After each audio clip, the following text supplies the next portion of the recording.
그란츠라이히 왕국에는 왕궁 안에는 오랜 관습이 존재합니다. 그것은 왕실 교사를 고용하여 왕위 계승을 위해 왕자들을 교육하는 것입니다. 교사로 선택된 이들은 모두 엘리트이며 왕국 전역에서 찾아낸 뛰어난 인재들입니다. 왕이 신뢰한 교사의 이름은 하이네입니다. 왕에게는 6명의 자녀가 있습니다. 공주 1명과 5명의 왕자를 포함해서요. 비록 이미 왕위 계승자가 장남으로 결정되었지만 미래에 예측할 수 없는 불행이 닥칠 수도 있습니다. 그리하여 왕은 하이네가 어린 왕자들을 가르쳐 그들을 발전시키고 계승할 준비를 갖추도록 원합니다. 만일 무슨 일이 생긴다면 그 마차는 왕실 교사를 태운 채 수도에 도착했습니다. 하이네는 위풍당당하게 마차에서 내렸습니다. 왕은 믿음직한 사람을 택한 듯 보였습니다. 하지만 두문지기는 그다지 믿지 않았습니다. 그의 키 때문에요. 하이네가 자신을 소개하려 했음에도 그들은 여전히 그를 왕실 교사의 아들이라고 생각했습니다. 다행히 왕비가 나타났습니다. 그렇지 않았다면 누가 알았겠어요. 얼마나 오랫동안 그 두 젊은이가 그의 머리를 계속 쓰다듬었을지. 그 후 왕비는 하이네를 왕자들에게 간략히 소개했습니다. 그녀는 이전 교사들이 왜 그렇게 빨리 포기했는지 이해할 수 없었습니다. 그녀는 왕자들이 순종적이라고 보았음에도 말이죠. 순종적이든 문제하든 상관없이 하이네는 이 임무를 완수하기로 결심했습니다. 그 후 그녀는 그를 왕자의 방으로 안내했습니다.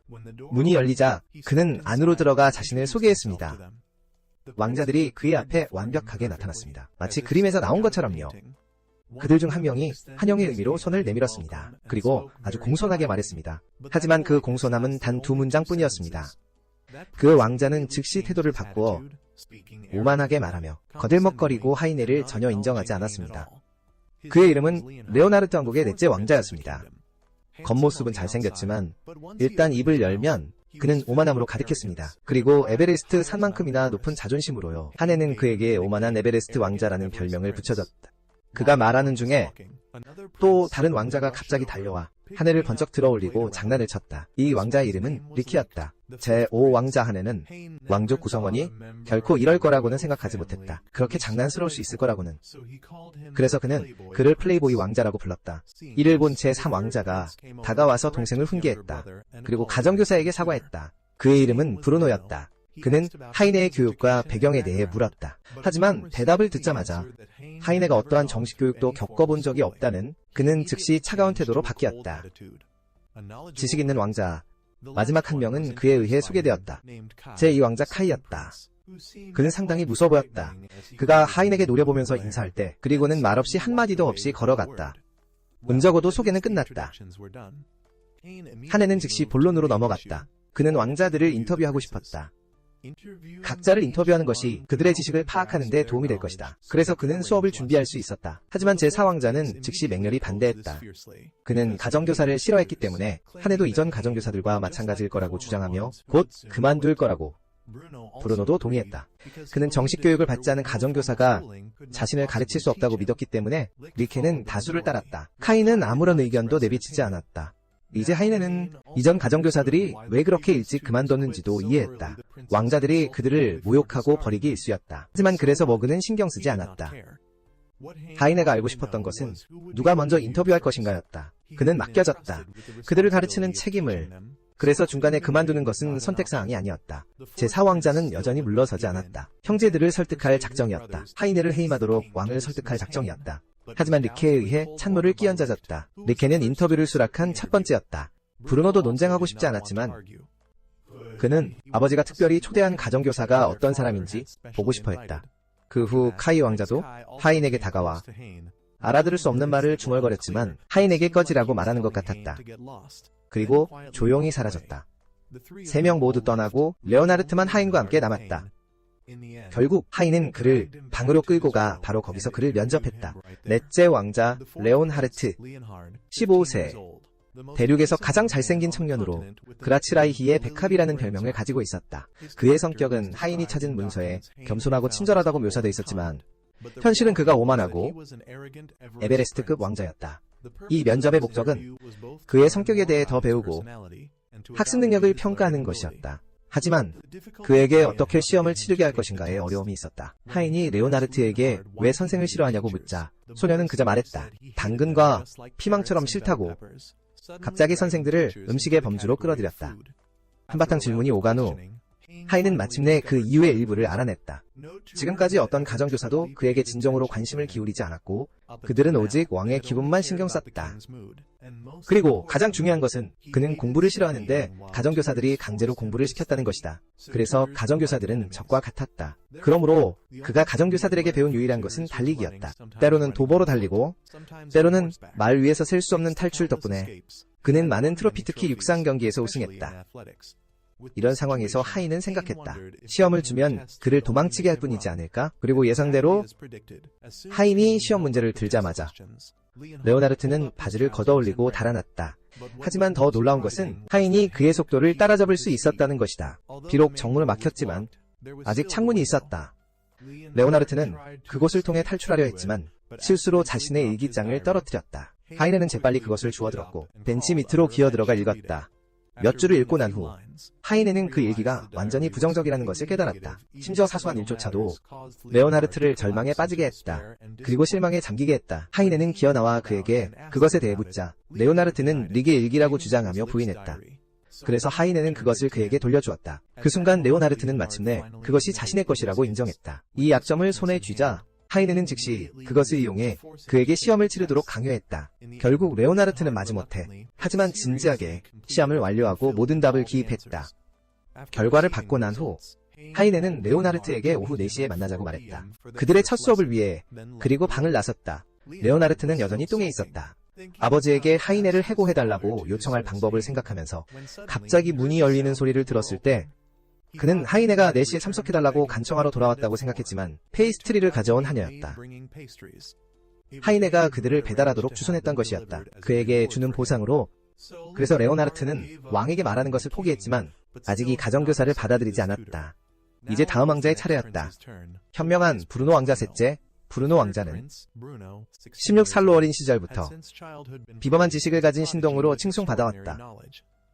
그는 여러 분야에서 강의할 수 있었고 유망한 젊은 학자로 여겨졌다. 이것들이 하인에가 수집한 정보였다. 그의 방으로 들어서자 하인에는 약간 놀랐다.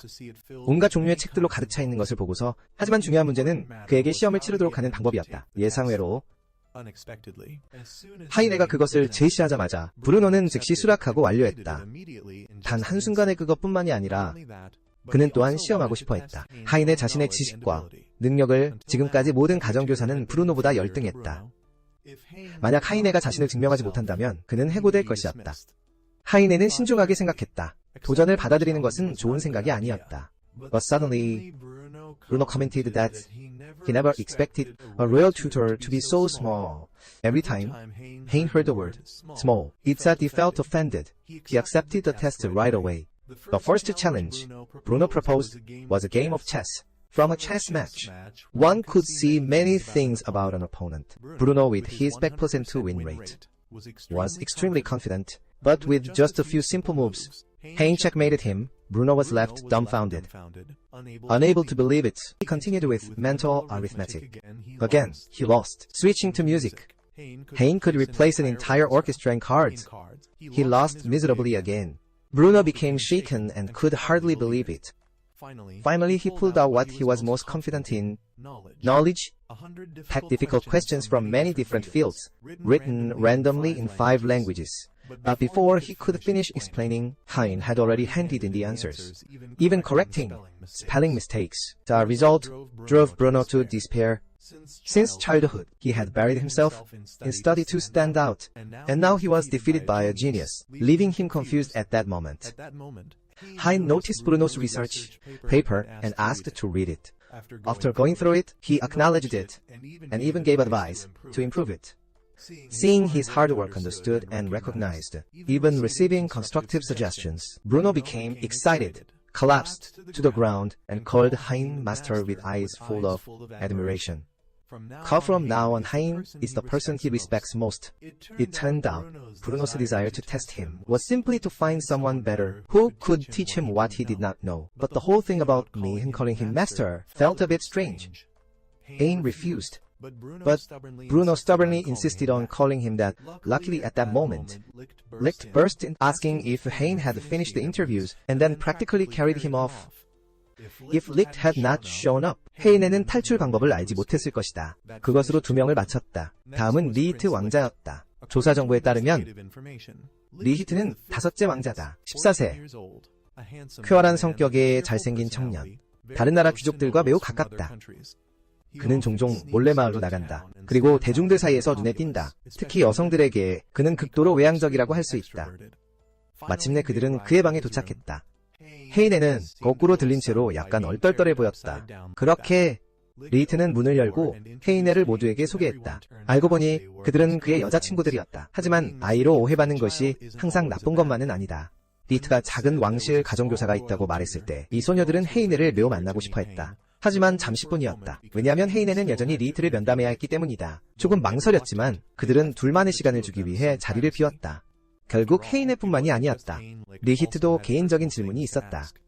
헤이네는 공부에 대한 것일 거라고 생각했지만 아니면 그의 배경에 대한 것일 거라고 생각했지만 리히트가 궁금해했던 것은 헤이네의 신체 부위였다. 그렇게 궁금해하고도 뺨을 한 번만 맞은 것은 그 후 다행이었다. 헤이네는 그에게 시험을 줬지만 리히트는 집중하지 않았다. 그리고 계속해서 헛소리를 짓거렸다. 헤이네는 그에게 진지하게 집중하라고 상기시켰다. 하지만 리히트는 이미 오래전에 끝마쳤다. 그때 헤이네가 마지막 왕자를 면담하러 가려던 참에 리히트가 그를 불러 질문했다.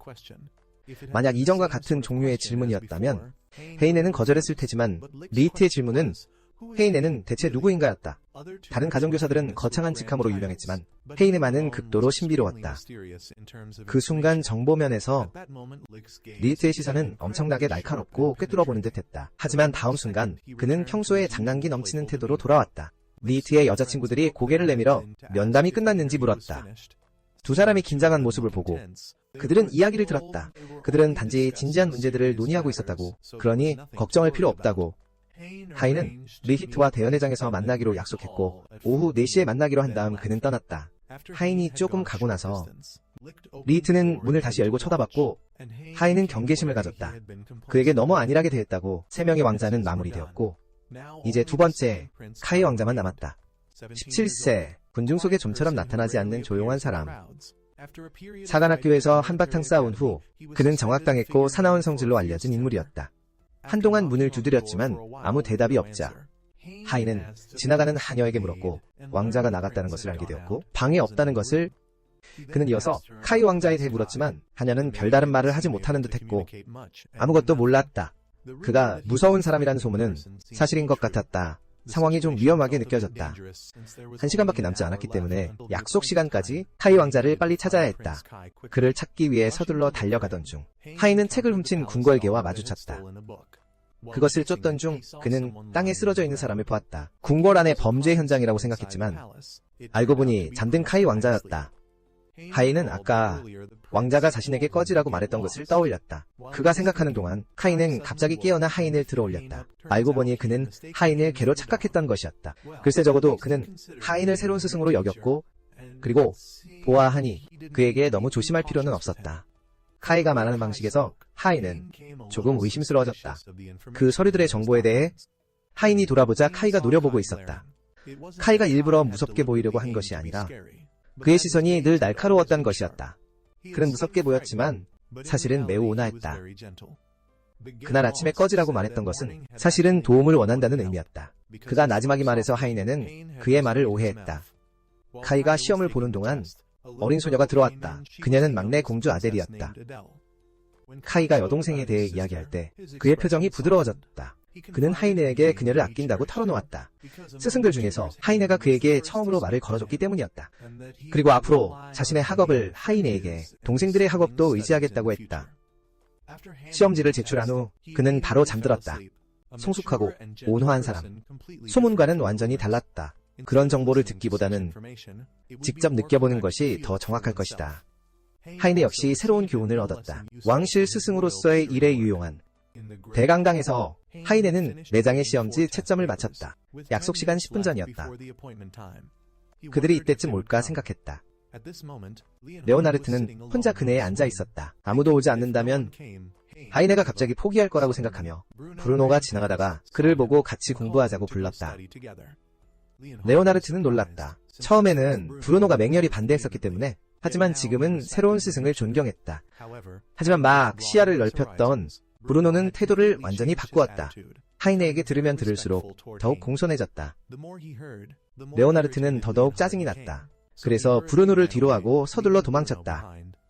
4시까지 3분을 남겨두고 브루노는 서둘러 문을 밀고 들어왔다.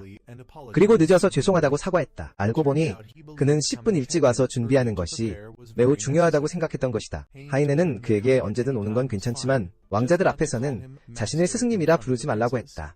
그렇지 않으면 아주 민망할 것이라고. 다음으로 도착한 사람은 리히트 왕자였다. 그는 문을 열고 들어왔다. 그리고 하이네의 이름을 친근하게 불렀다. 그것은 브루노를 짜증나고 질투나게 만들었다. 화가 날 지경이었다면 하이네는 그것을 아무렇지 않게 여겼다. 왕자의 신분이 자신보다 높았기에 그렇게 부르는 것은 문제되지 않았다. 하지만 지나치게 친근해서는 안 되었다. 그저 선생님을 어떻게 불러야 할지에 대한 문제로 브루노와 리히트는 시끄럽게 다투었다. 2분이 남았을 때 카이 왕자가 도착했다. 다른 둘은 여전히 그를 무시하고 더 격렬하게 다투었다. 카이가 그들 사이에 끼어들어 한번 노려보자 둘 다 조용해졌다. 그러자 그는 둘 다 착한 소년들이라고 크게 말했다. 둘이 먼저 사과하게 만들었다. 그는 형제들 사이의 중재자였다. 그는 모두가 서로에게 친해지기를 원했다. 비록 겉모습은 좀 무서워 보였지만 속으로는 그는 극도로 순수했다. 동생들이 반박할 수 없게 만들었다. 마침내 시계가 4시를 가리켰고 넷째 왕자인 레온하르트만 오지 않았다. 리히트는 레오나르트 없이 그룹 스터디를 하자고 제안했지만 첫 그룹 수업이니 아무도 빠져서는 안 된다고 했다. 그래서 그들은 다른 날로 연기했다. 브루노는 그것을 낭비할 수 없었고 급히 그를 찾으러 갔다. 그가 문을 열자마자 레오나르트가 문 뒤에 숨어있는 것을 보았다. 레오나르트는 하이네의 실패를 보려고만 왔다고 말했다. 카이와 리히트가 오지 않았을 때였는데 뜻밖에도 그들은 이제 하이네와 완전히 친해져 있었다. 그 이유는 꽤 이상했다. 리히트 여자친구들은 하이네를 좋아했고 카이는 새 가정교사가 작고 부드럽고 귀엽다고 생각했다. 이제 넷 모두 도착했으니 하이네는 수업을 시작하려 했다. 이를 보고 레오나르트는 도망치려 했지만 리히트에게 붙잡혔다. 하이네가 가장 먼저 한 일은 채점된 시험지를 돌려주는 것이었다. 첫째는 만점을 받은 브루노였다. 그 다음 카이는 87점이었다. 리히트는 60점이었다. 그리고 마지막으로 레온하르트는 1점이었다. 이것은 모두를 충격에 빠뜨렸다. 브루노는 믿을 수 없었고 확인하기 위해 시험지를 빌렸다. 혹시 답이 잘못된 곳에 채워져 있었을까? 아니 혹시 피곤했던 걸까? 아니 시간이 조금 부족했던 걸까? 아니 그들 모두 같은 시간이 주어졌다. 사실 레오나르트가 가장 오래 걸렸다. 이름을 제대로 써서 겨우 1점을 받았습니다. 이것 때문에 리히트는 끝없이 웃었습니다. 하지만 리히트가 웃지 않았더라도 모두가 레오나르트에게 할 말을 잃었습니다. 다행히 카이가 그를 위로해줄 만큼 사려 깊었습니다. 비록 머리는 조금 둔했지만 적어도 팔다리는 잘 발달했습니다. 많은 위로 끝에 갑자기 하이네가 말했습니다. 이 점수는 끔찍했어요. 이것 때문에 레오나르트는 화나고 토라졌습니다. 저런 속도로 달려가면 그를 막을 수 없었습니다. 하지만 지금 중요한 것은 왜 레오나르트가 공부를 그렇게 싫어하는지였습니다. 알고 보니 오래전부터 그는 공부뿐만 아니라 그 당시 선생님들도 싫어했습니다. 그의 첫 번째 가정교사는 매우 엄격했습니다. 형들만큼 빨리 배우지 못했기 때문에 그 가정교사는 그에게 집중했습니다. 끔찍한 압박을 만들었고 그것은 레오나르트의 마음에 깊은 상처를 남겼습니다. 그러므로 그는 선생님들을 싫어하게 되었고 그들을 적으로 보았습니다. 이 이야기를 들은 후 하이네는 즉시 행동해야 한다는 것을 깨달았습니다. 그를 바꾸기 위해 자신이 그의 적이 아니라는 것을 증명할 것이었습니다. 그때 하이네는 말없이 창문으로 걸어갔습니다. 창문을 활짝 열고 뛰어내렸습니다. 비록 이곳은 3층이었지만 그 장면은 매우 멋있었습니다. 하지만 브루노의 스승님의 틈이 그 멋을 망쳤습니다. 한편 레오나르트는 생각하고 있었습니다. 오직 도망쳐야만 마음이 편해질 수 있다고 생각해보면 어떤 가정교사도 그를 따라잡지 못했습니다. 바로 그때 뒤에서 누군가 왕자님하고 부르는 소리가 들렸습니다.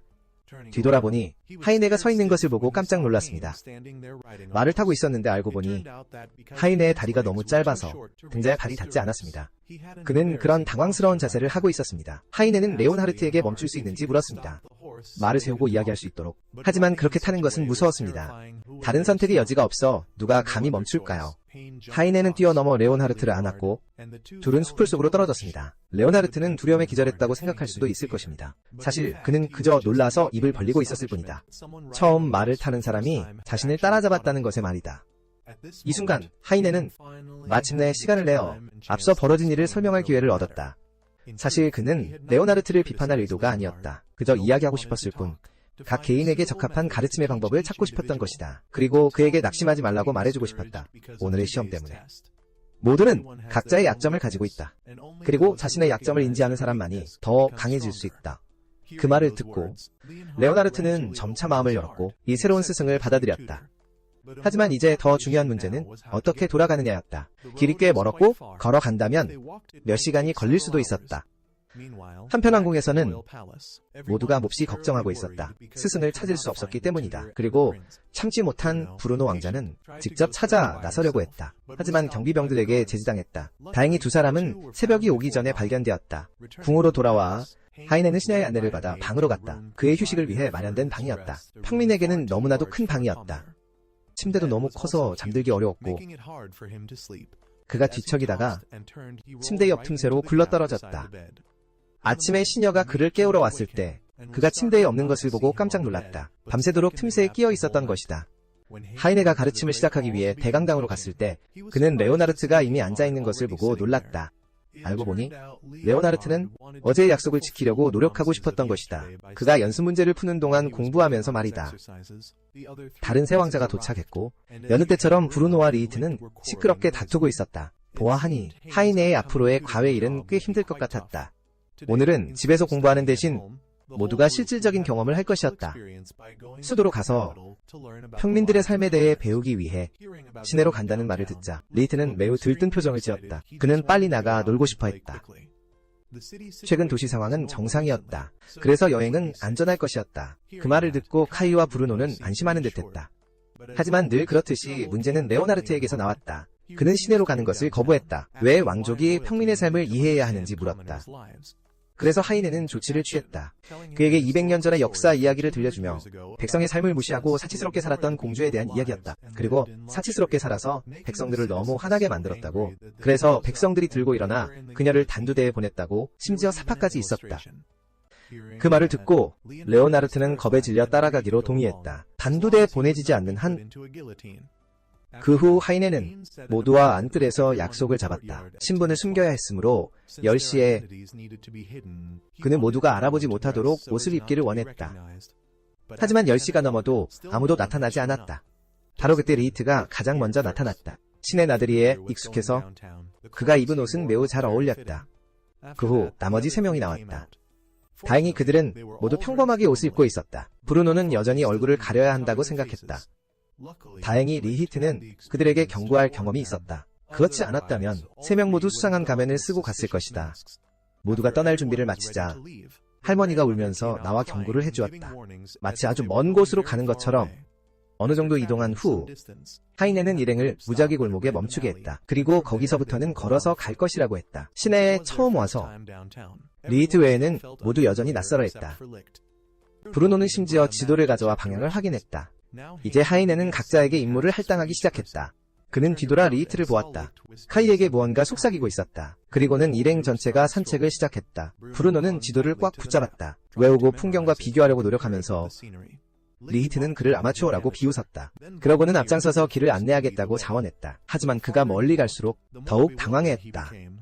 알고 보니 리히트가 시내에 갈 때마다 It was always his colleagues who aided and guided him, so now he had no idea where he was going. Moreover, this place was quite crowded. It was the ring road, the main street of the capital, and both the theater and the city hall were located right here. Thanks to such facilities, the city had a population of about 13,000,000. Therefore, they must not separate. Especially Leonhard, it seemed Hain's story had really frightened him. So Hein held his hand to prove that, as long as they did not reveal their identity, they would be safe. But while he was leading Leonhard, he saw Licht whispering something to Bruno. And when they arrived at the shopping district, Hein suggested everyone split up to shop. Kai and Bruno quickly separated to the places they wanted, while Leonhard awkwardly admitted he had never shopped before. Seeing that the two of them took him to a department store, Licht whispered something again in front of Hein. Then entering the store, Leonhard looked around and chose something he liked. His taste was truly terrible. He picked an ugly doll and even praised it as cute. Completely incomprehensible. When it came time to pay, upon hearing the price of 55 cents, the boy, not knowing the denominations of money, just handed everything over. So, Hein had to give a lesson right there. Luckily, Leonhard was royalty, or else he would have starved long ago. Unfortunately, the staff they encountered were kind. Otherwise, there would have been nothing left. After that, Lix said he had some personal business, and dragged Leonhard away. It seemed the princes were plotting something. Bruno was still absorbed in the bookstore, as if he wanted to buy the entire shop. Heine reminded him to choose just one book. He really needed. Luckily, they met a kind shopkeeper who marked the books Bruno had chosen, so he could buy them next time he came. Then the two went to meet Prince Kai. He said to go to the square. And upon arriving, 그들은 많은 비둘기를 보고 놀랐습니다. 그의 위에 앉아있는 것을요. 알고 보니 소녀는 자신의 모든 돈을 써서 새들에게 먹이를 사고 있었습니다. 그때 카이는 하이네에게 비둘기에게 먹이를 줄 건지 물었고, 하이네가 먹이를 던지자마자 비둘기들이 먹으려고 우르르 몰려들었습니다. 그리고 심지어 그를 들어 올리려 하기까지 했습니다. 다행히 카이가 그를 다시 끌어당겼습니다. 그렇지 않았다면 그들은 선생님을 잃을 뻔했습니다. 갑자기 리히트가 그들을 불러 소시지 갑 한 대를 가리키며 먹고 싶다고 말했습니다. 일행은 어떻게 먹어야 할지 몰라 어색해했고, 하이네는 일반 사람들이 어떻게 먹는지 보여주었습니다. 가르쳐줘도 브루노와 레오나르트는 여전히 경직되어 보였지만 카이와 리히트는 맛있게 먹었습니다. 저녁이 다가오고 그들이 궁전으로 돌아갈 준비를 할 때쯤 예상치 못한 사건이 발생했습니다. 게으른 도둑이 할머니의 가방을 낚아채고 그녀를 밀어 넘어뜨렸습니다. 그 일은 공주를 화나게 만들었습니다. 하지만 할머니는 자신의 사랑하는 손주가 무사한지만 걱정했습니다. 할머니의 손주에 대한 걱정을 보면서 그들은 자신들의 할머니인 왕비를 떠올렸습니다. 이것은 레오나르트의 정의감을 일깨웠습니다. 그는 자신의 속도를 이용해 도둑을 쫓아가 대가를 치르게 하려 했지만 카이가 그를 붙잡았습니다. 모두가 아직 할머니를 걱정하는 동안 카이는 이미 도둑을 쫓아가 가방을 되찾아왔습니다. 그 일은 레오나르트를 당황하게 만들었습니다. 아주 빠르게 도둑은 경찰에 체포되어 끌려갔습니다. 할머니는 카이에게 사탕 한 봉지를 가지고 와서 지갑을 되찾아준 것에 대해 감사했습니다. 레오나르트도 할머니에게서 한 봉지를 받았습니다. 그는 전혀 도움이 되지 않았다고 수줍게 말했지만 낯선 사람을 위해 나선 그의 용감한 행동은 매우 칭찬할 만했습니다. 돌아오는 길에 하이네는 그들이 무엇을 배웠는지 물었지만 모든 대답은 평범했고 진정한 교훈을 깨닫지 못했음을 보여주었습니다. 그들이 보았어야 할 것은 사람들의 미소였습니다. 이곳에는 나쁜 사람들이 존재했지만 130만 명의 사회에는 130만 가지의 삶의 방식과 개성이 있었습니다. 그들의 아버지 빅토르 왕은 그 미소들을 지키기 위해 그렇게나 노력했다. 미래에 그들이 왕이 된다면 그들 역시 그처럼 노력해야 할 것이다. 하이는 그때 그들 옆에 있는 이상한 가방을 발견하고 그것이 무엇인지 물었다. 하지만 일행은 그것을 숨기고 말해주려 하지 않았다. 마치 아직 그를 완전히 받아들이지 않은 것처럼. 그날 저녁 하인이 머리를 식히러 산책을 나섰을 때 레오나르트는 갑자기 그를 어딘가로 데리고 갔다. 그들이 분명 속임수를 쓰려 한다는 것을 알고 있었다. 하인은 고개를 내밀며 그게 무엇이든 간에 놀라지 않을 거라고 말했다. 하지만 그는 정말로 놀랐다. 공주님이 그를 위한 환영 파티를 준비했던 것이다. 그들이 그날 샀던 선물들과 함께 그날 밤 하인은 아주 잘 잤다. 받았던 선물들과 함께 어느 날 밤 하인이 다음날 수업을 위해 교재를 준비하고 있을 때 그는 갑자기 밖에서 큰 소동을 들었다. 잠시 후 누군가 문을 두드리며 폐하께서 반년 만에 부재했다가 이제 돌아오셔서 하인과 공주님을 매우 만나고 싶어 하신다고 말했다. 다음날 아침 일찍 하인은 왕이 있는 곳으로 호위되었다. 왠지 모르게 그는 불안하고 초조했다. 그리고 이 불안한 느낌은 하인뿐만 아니라 공주님도 공유하고 있었다. 비록 왕자님들과 공주님 모두 아버지를 깊이 존경했지만 그들은 또한 엄청난 부담감을 느꼈다. 카이만이 왕을 만나는 것을 들떠했다. 그의 마음은 우주처럼 넓었기 때문이었다. 은하수 자체처럼 넓었기에 놀랄 일이 아니었다. 그들의 관계가 평범한 아버지와 아들 같지 않았다는 것은 공식적이고 의례적인 왕실 인사가 끝난 후 왕은 예상치 못하게 눈물을 터뜨렸다. 알고 보니 왕자님들은 어색함을 느꼈던 것이다. 아버지가 너무 따뜻하고 감성적이었기 때문에 그 때문에 그들은 아버지를 그다지 만나고 싶어 하지 않았다. 그래서 전쟁과 전설의 신은 그냥 평범한 아버지와 같았다. 역시 새로운 스승과 아들들이 조화롭게 지내는 것을 보고 그는 매우 행복해했다. 하지만 아버지 모드는 끝났다. 그리고 이제 그는 왕으로서 그들에게 말할 것이었다. 보고서를 검토한 후 그리고 자녀들의 시험 결과를 보고 그는 각자의 단점을 지적했다. 그를 가장 걱정하게 한 것은 레온하르트였다. 하지만 레오나르트 본인은 자신이 아버지를 걱정하게 했던 것이 무엇인지 잊고 있었다. 그것은 1점짜리 시험이었다. 만약 상황이 이렇게 계속된다면 그의 왕위 계승은 그저 꿈에 불과할 것이었다.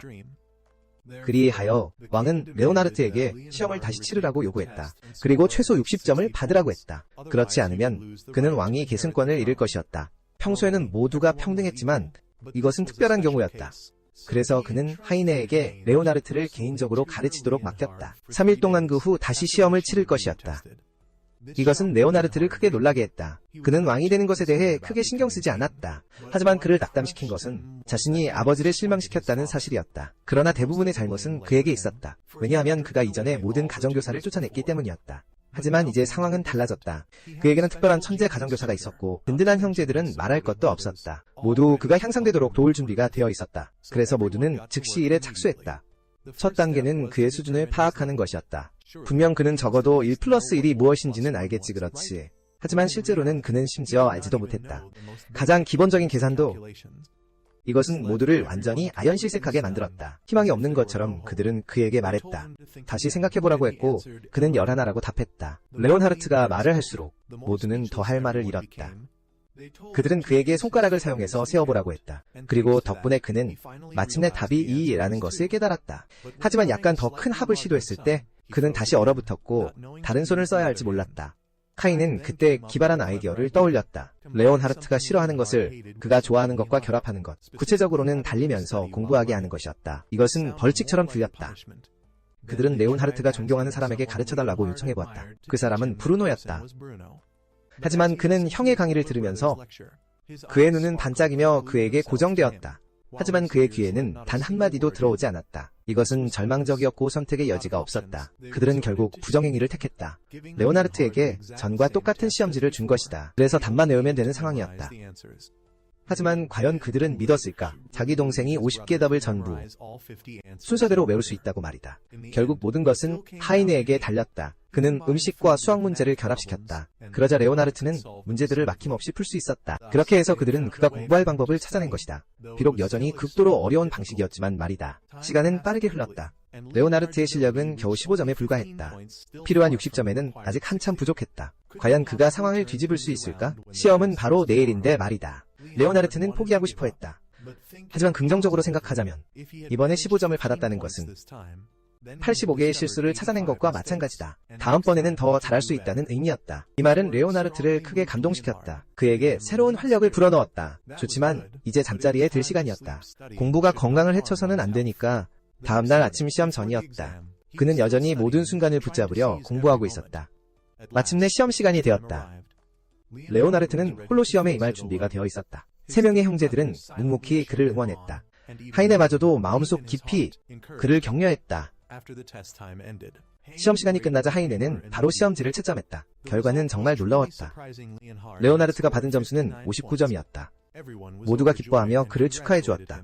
하지만 그들은 합격 기준이 60점이라는 것을 잊고 있었다. 그래서 약속대로라면 그는 여전히 왕위 계승권을 잃게 되는 것이었다. 하지만 마지막 순간에는 항상 특별한 일이 생기기 마련이다. 하이네가 한 곳을 잘못 채점한 것이었다.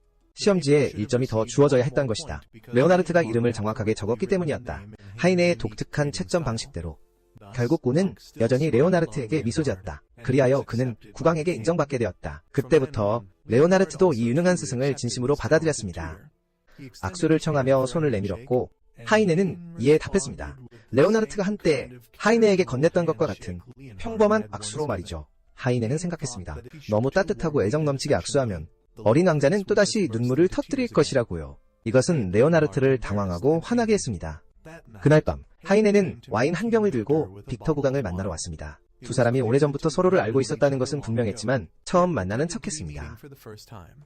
편지로만 주고받았다고 말하면서요. 그것은 타당했습니다. 하이네가 스승이 되려면 빅터는 한 가지 조건을 받아들여야 했기 때문이죠. 하이네의 과거를 비밀로 지키는 것. 만약 밝혀진다면 하이네는 흔적도 없이 사라질 터였습니다. 어느 날 쇼핑을 위해 시내를 걷던 중 하이네는 갑자기 한 카페 앞에서 멈춰섰습니다.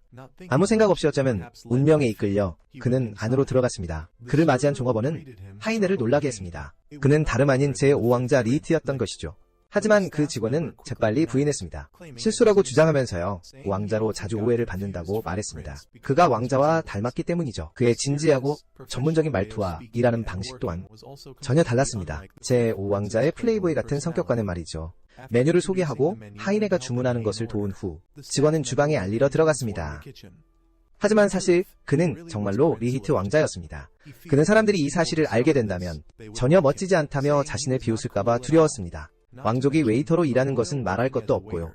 만약 국왕이 알게 된다면 그는 분명 왕이 계승권을 잃을 것이었습니다. 하지만 신경 쓸 것 없었습니다. 그는 평소처럼 행동하면 되었습니다. 약간의 연기를 더해서 하이네를 속여 빨리 떠나게 하는 것이죠.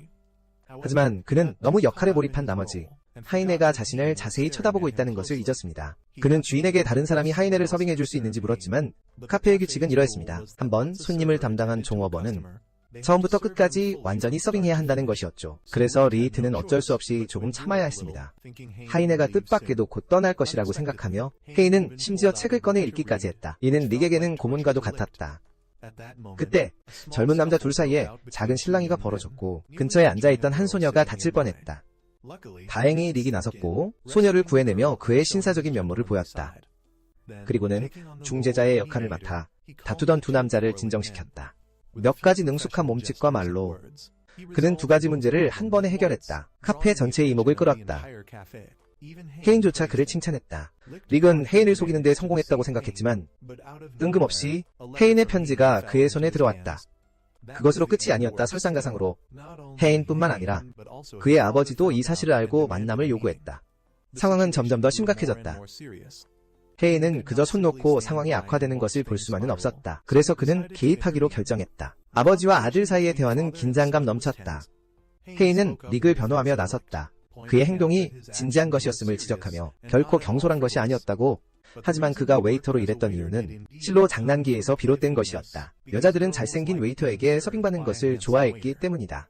처음에는 매우 힘들고 혼란스러웠지만 다른 사람들의 친절하고 열정적인 도움 덕분에 그 자신의 노력과 합쳐져 릭은 오늘날의 그로 성장했다.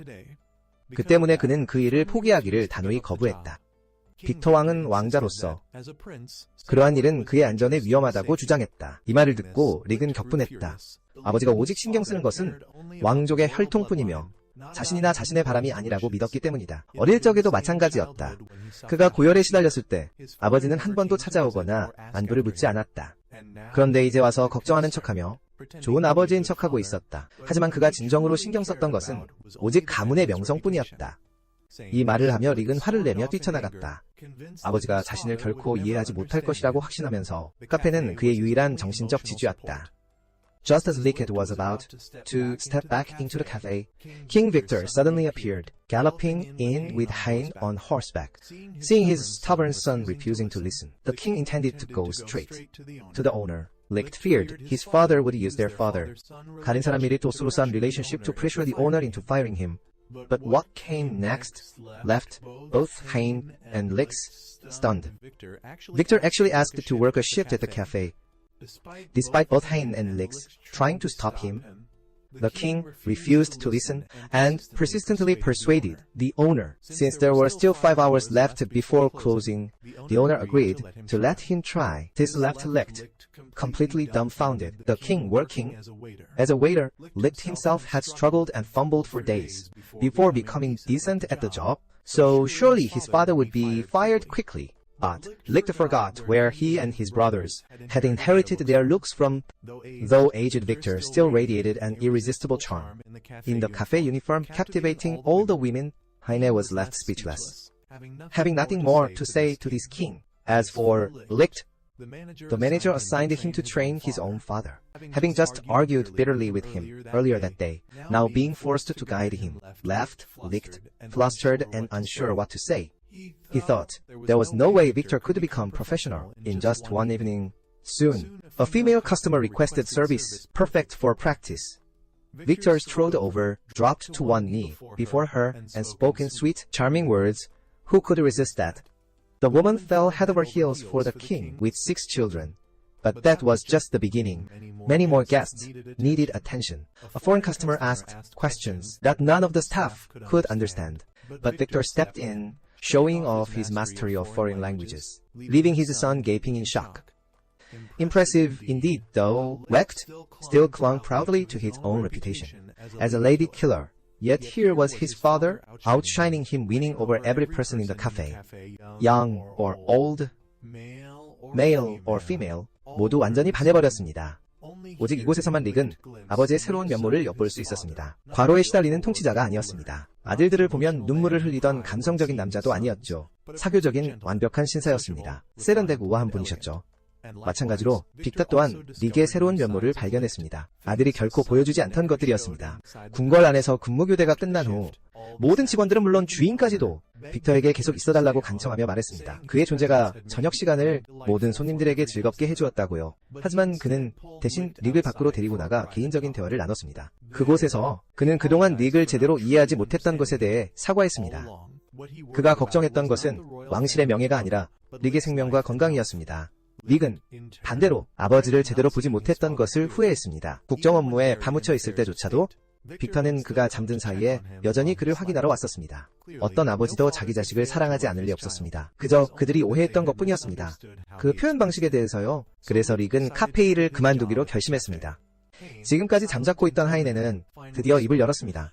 이 카페는 자신의 업무 효율을 크게 높여주었다고요. 그래서 그는 매일 이곳에 계속 올 것이라고 말했습니다. 따라서 빅터는 릭의 안전에 대해 걱정할 필요가 없었습니다. 하이네가 직접 그것을 보장할 것이었기 때문입니다. 이 말을 듣고 빅터는 동의했습니다. 그때부터 하이네는 릭을 더 이상 신비로운 왕자로 보지 않았습니다. 그저 똑똑하고 활기찬 소년으로만 보았습니다. 며칠 후 하이네는 4명의 왕자들을 한자리에 모았습니다. 가상의 시나리오를 논의하기 위해서였습니다. 그는 한 상황을 제시했습니다. 보석상이 어려움을 겪고 있다고 가정해봅시다. 그래서 국가에서 돈을 빌려야 했습니다. 어떻게 처리해야 할까요? 릭은 즉시 대답했습니다. 국가가 그들에게 돈을 빌려주면 된다고요. 하지만 그의 생각은 즉시 거절당했습니다. 법에서 국가가 개인에게 돈을 빌려주는 것을 명확히 금지하고 있기 때문입니다. 그러자 레오나르트가 입을 열었습니다. 시민들에게 도움을 요청할 수 있다고 제안했습니다. 각자 소액을 기부하는 방식으로요. 전액이 다 모일 때까지. 그 아이디어가 전적으로 설득력 있지는 않았지만 빅토르 국왕은 사실 그것을 꽤 흥미롭게 여겼습니다. 그는 심지어 그것을 의회에 제출하고 싶어 했습니다. 그래서 그는 레오나르트에게 상세한 보고서를 써달라고 부탁했습니다. 레오나르트가 칭찬받자 브루노는 질투심을 느꼈습니다. 어릴 적부터 그는 항상 아버지를 존경했고 그처럼 왕이 되기를 갈망했습니다. 하지만 많은 사람들은 그들의 장남이 진정으로 왕위를 물려받을 자격이 있다고 믿었습니다. 좀 설명하자면이 가족은 6형제가 있었습니다. 지금까지 5명이 알려져 있었죠. 그리고 장남은 재능이 있어 보였습니다. 과외가 필요 없을 정도로요. 장남을 능가하고 싶었던 브루노는 공부에 몰두했습니다. 하지만 이제 그는 레온하르트를 질투하고 있었습니다. 남동생 또한 장남처럼 천재일까봐 걱정했죠. 브루노가 힘들어하는 것을 본 하이네는 그에게 다가가 이야기했습니다. 하지만 브루노는 고개를 저으며 걱정할 만한 일은 아무것도 없다고 말했습니다. 더 이상 강요하고 싶지 않아 하이네는 브루노의 다가오는 논문, 대학교 발표로 화제를 돌렸습니다.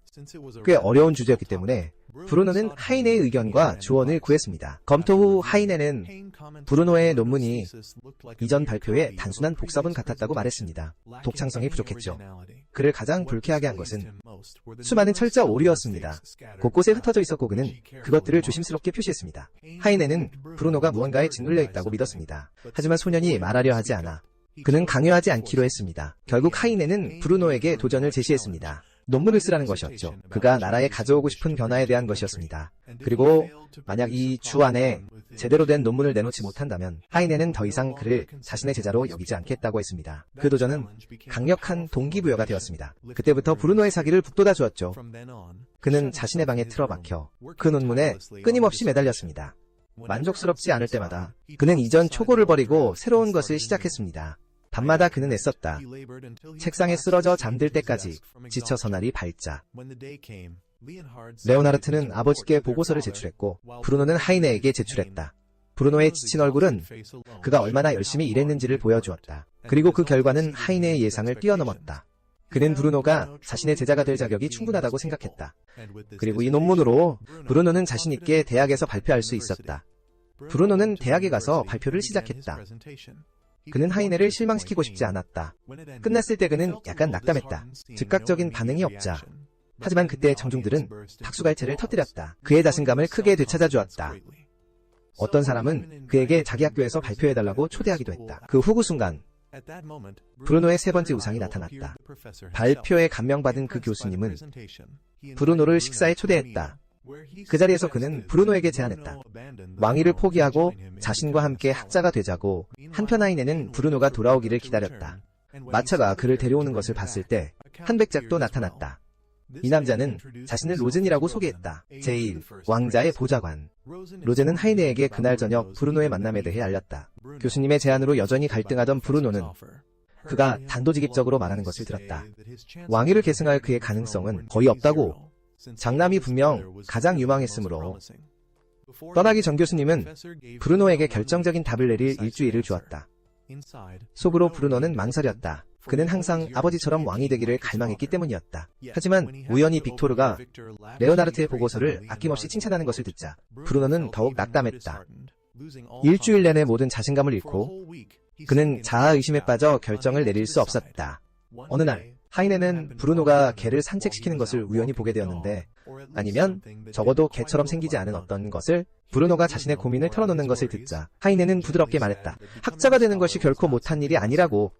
하이네 knew he had no right to decide the future for the four princes, but he still hoped Bruno would think carefully. Because, if not, then one day when old age and illness struck, he might end up bedridden, regretting the choices he had made. After many days of thought, Bruno finally found clarity and discovered his own answer. He went to meet the professor and expressed that he would attend his school, but not right away. Bruno wanted to wait until he was truly mature and more seasoned before pursuing the academic path. After all, his greatest dream was still to become a king, like his father, and he would not give up on that dream, no matter how slim the chance might be. Hearing this, the professor smiled, showing understanding and respect for Bruno's determination. He gladly accepted the answer and even said that Bruno could visit him anytime he wished. After that, the professor departed, leaving a quiet space behind, and at that very moment, Hein appeared. He looked at Bruno with deep admiration. For that unwavering resolve strengthened his trust in him. Hein expressed his desire to stand by Bruno's side, walking with him toward the goal of conquering the throne. However, the news that Bruno had not abandoned the throne soon reached Rozen's ears. Upon hearing this, he shifted his focus, deciding instead to eliminate Hein. From then on, Rozen ordered his subordinates to secretly gather information on him. One quiet night, Kai came to Hein seeking advice. Shortly after, Bruno and Leonhard also arrived, one after another, each with something they wanted to ask. Seeing his three older brothers together, Lichte refused to sit idly and followed Inkel as well. He immediately raised a completely foolish question. If one had to choose between a beautiful girl with a flat body or a girl not so striking in looks, 하지만 풍만한 가슴을 가진 누가 선택되어야 하는가? 이 말을 듣고 브루노는 미간을 찌푸리며 쏘아붙였다. 리히트는 당장 잠이나 자는 게 좋을 것이다. 세상의 여인들을 보호하기 위해. 하지만 하이네는 그런 헛소리에 신경 쓰지 않았다. 그리고 재빨리 카이가 하고 싶었던 말로 돌아갔다. 카이는 아무것도 숨기지 않았고 빅터가 자신에게 훈련을 부탁했다고 솔직히 인정했다. 그리고 자신의 소통 능력을 향상시키라고. 하지만 어디서부터 시작해야 할지 몰랐다. 사실 4명의 왕자 모두 각자의 약점이 있었다. 리히트는 지나치게 경박했고 브루노는 여전히 자신감이 부족했고 왕이 될 레오나르트는 성격적인 문제는 없었지만 계산에 약했다. 그리고 카이의 유일한 문제는 소통에 있었다. 가족 안에서는 모든 것이 괜찮았지만 하지만 하인들이나 경비병들에게는 이야기가 달랐다. 예를 들어 지나갈 때마다 경비병들에게 인사받으면 카이의 차가운 시선은 그들을 공격하고 싶어하는 것처럼 느끼게 했다. 그리고 하인들을 대할 때는 그의 엄한 표정은 그들의 일을 꾸짖는 것처럼 보였다. 카이는 이런 말을 하지 않았지만 다른 사람들은 그의 얼굴을 쉽게 오해했다. 사람들이 자신을 피하게 만들까봐 두려워서 그는 자주 아무 말도 하지 않았고 그가 더 침묵할수록 그들은 더욱 두려워했다. 다음날 아침, 하이네는 카이를 데리고 소통 연습을 시킬 예정이었다. 다음날 아침, 새 왕자는 아델을 데리고 하이네를 만나러 왔다. 어린 소녀는 흐느껴 울었다. 동물원에 가고 싶다고 말하며 집에 강아지가 가장 좋아하는 것을 망쳤기 때문이었다. 그림을. 이 말을 듣고 그녀의 새오빠는 당황했다. 동물원이 상당히 멀었기 때문에 그리고 가기 귀찮아했다. 하지만 여동생이 금방이라도 울음을 터뜨릴 것 같자 그들은 결국 굴복하고 아델을 데리고 가서 기분을 풀어주기로 결정했다. 하이네도 좋은 생각이라고 여겼다. 특히 이 여행이 카이에게 좋은 기회가 될 수 있었기 때문에 그의 소통 능력을 훈련할 하이네가 가장 먼저 말한 것은 카이를 웃게 만드는 연습을 하는 것이었다. 그가 시범을 보이려 했지만 너무 뻣뻣했다. 레오나르트가 나서서 대신 해야 할 정도였다. 그들이 동물원에 도착했을 때 하이는 이렇게 지시했다. 카이가 흥미로운 동물을 보면 미소 지어보라고. 하지만 카이가 정말로 미소 짓자 그의 얼굴은 평소보다 오히려 더 위험해 보였다. 모두를 약간 불안하게 만들면서 일행은 계속해서 관광을 했다. 먼저 타조, 우리 그 다음은 곰 구역. 레오나르트는 곰이 귀여울 것이라고 생각했었다. 봉제 인형처럼 말이다. 하지만 현실은 정반대였다. 그들을 보고 아들은 겁에 질렸고 그래서 카이는 누이를 안심시키기 위해 부드럽게 위로해야 했다. 그 후 일행 전체는 먹이주기 구역으로 갔다. 모두가 동물들에게 둘러싸여 있었다. 브루노와 하인을 제외하고는 그들은 거의 관심을 받지 못했다. 한편 카이는 양떼에 완전히 둘러싸여 있었다. 가련하면서도 우스꽝스러운 모습이었다. 하이는 이 기회를 이용해 카이에게 가서 근처 직원에게 먹이를 더 달라고 부탁하라고 했다. 카이는 땀을 뻘뻘 흘리며 걸어갔지만 감히 말하지 못했다. 그러고는 여전히 입을 열지 못한 채 다시 돌아왔다. 바로 그때 아들이 토끼에게 물렸다며 소리쳤고 결국 일행은 즉시 그녀를 집으로 데려가게 되었다. 그 사건 이후 아델은 집안의 강아지와 화해했다. 자신이 과민 반응했음을 깨닫고 그 강아지에게 부당하게 화를 냈다는 것을 알았다. 이제 카이에게 돌아와서 아이는 카이가 더 많은 훈련이 필요하다고 보았다. 그래서 그는 카이에게 사람들과 소통하는 것부터 시작하라고 조언했다. 궁전 안에 가까운 사람들의 예를 들어 시녀들과 말이다. 릭은 즉시 끼어들었다. 카이에게 몇 가지 대사를 가르쳐 주었는데 그가 보통 여자들을 유혹할 때 사용하던 것들이었다. 다소 우스꽝스러웠지만 하이는 시도해볼 가치가 있을지도 모른다고 생각했다. 그래서 카이는 모든 용기를 쥐어짜냈다. 그리고 근처의 시녀 2명에게 가서 말을 걸었다. 그는 방금 배운 문구들을 자신감 있게 반복했지만 그의 평소 엄한 시선은 여전히 그들을 겁먹게 했다. 그들이 두려움에 도망치게 만들면서 얼마 지나지 않아 카이는 무거운 쟁반을 나르느라 애쓰는 하녀를 발견했습니다. 그는 즉시 나서서 도와주었습니다. 그때부터 카이는 궁전의 다른 많은 사람들을 돕기 시작했습니다. 하지만 그의 차가운 외모와 어딘가 딱딱한 태도 때문에 그의 친절한 행동은 경비병들에게 오해를 샀습니다. 너무 지쳐서 계속해서 다른 사람들을 놀라게 하는 것에 카이는 잔디밭에 누워 쉬기로 했습니다. 그 순간 한 하녀가 조용히 다가왔습니다. 그에게 담요를 부드럽게 덮어주고 차 한 쟁반까지 가져다 주었습니다. 하지만 부끄러워하며 그녀는 재빨리 도망쳤습니다. 하인이 와서 사실을 참을성 있게 설명했습니다. 카이가 사람을 잘 읽는 능력이 있지만 다른 사람들을 경계하게 만들까봐 두려워 항상 그들을 피했다고. 하인이 짧은 말이라도 안녕하세요나 감사합니다처럼 말하는 것이 예의 바른 것으로 보일 것이며 어쩌면 그 사람들 중에 누군가가 진정으로 그의 마음을 이해해 줄 것이라고 조언했습니다. 그 조언을 따라 카이는 자신의 방으로 돌아왔습니다. 바로 그때 하녀가 그의 시트를 갈라왔습니다. 모든 용기를 모아 카이는 조심스럽게 속삭였습니다. 자신을 돕는 그녀의 끊임없는 헌신에 감사하다고 놀랍게도 아내는 미소를 지었습니다. 예전처럼 더 이상 두려워하지 않고 오히려 그에게 애정을 보였습니다. 기쁨에 넘친 카이는 즉시 하인을 찾아 달려갔습니다. 그리고 세 형제에게 좋은 소식을 전하기 위해 그의 얼굴은 보기 드물게 환하게 빛나고 있었습니다. 빅터 에두스가 아들의 그림을 가져왔습니다. 이제 액자에 담긴 그 그림은 하인 자신이 그린 것이었습니다. 그는 캔버스 모퉁이에 불에 탄 자국을 발견했습니다. 그리고 촛불이 태운 것이라고 짐작했습니다. 걔가 의도적으로 그림을 망가뜨렸다기보다는 걔가 밀어서 그랬을 가능성이 높았습니다. 며칠 후 카이의 의사소통 능력이 어느 정도 향상되어 이제 소녀들에게 추파를 던져도 두려워 도망치지 않을 정도가 되었을 때 그는 빅터에게 소환되었습니다. 하인과 동행하여 가보니 브루노가 이미 와 있었습니다. 빅터는 그들 모두가 한 사건에 대해 논의하기를 원했습니다. 방금 신문에 보도된 그 기사는 전년도에 있었던 한 사건을 회상했습니다. 카이와 브루노가 사관학교에 다녔을 때에 그것에 따르면 보고서는 두 사람이 폭력을 휘둘렀다고 비난했다. 만점 성적을 얻기 위해 선생님들을 위협했다고 시험도 보지 않고 저항하는 사람은 누구든 맞았다. 그것은 학교의 악몽이 되었다. 끝난 것은 카이가 동급생을 다치게 했다는 사실이 발각되고 나서였다. 심하게 다치게 했다는 것이었다. 기자는 덧붙여 썼다. 이 모든 문제가 당국에 의해 은폐되었다고 카이와 브루노는 사실상 정학 처분을 받았다고 주장하며 정작 다친 학생은 고통받았다고 학교에서 퇴학당하는 더 심한 결과를 겪었으며 정부로부터 압력을 받았다고 이에 브루노는 즉시 항의했다. 기사에 쓰인 모든 것이 완전히 거짓이라고 주장했다. 그러나 빅터는 침착하게 개입할 수 없다고 대답했다. 언론의 자유가 있기 때문이라고. 그럼에도 부인할 수 없는 사실은 여전했다. 카이가 정말로 누군가를 때렸다는 것이었다. 지금껏 침묵하던 페이는 카이를 향해 시선을 돌렸다. 그리고 그에게 부드럽게 물었다. 이야기 뒤에 모든 진실을 말해달라고.